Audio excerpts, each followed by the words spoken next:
दिलान, आज मुझे एक अजीब सा सुकून महसूस हो रहा है।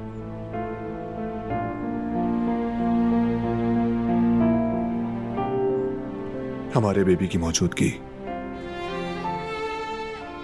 अंदर तक सुकून दे रही है।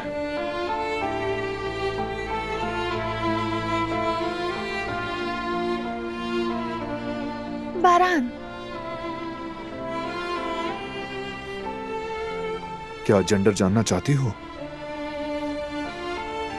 अरे नहीं, मैं तो ये कह रही थी कि घर जाते हुए कुछ मीठा ले लेते हैं। अच्छा, मीठे की क्रेविंग हो रही है। हाँ, क्यों? मना है क्या? मना तो नहीं, मुझे ऐसा लगा अचार खाने का दिल है। तो अब डिसाइड करके मुझे बता दो कि मीठा खाना है या नमकीन।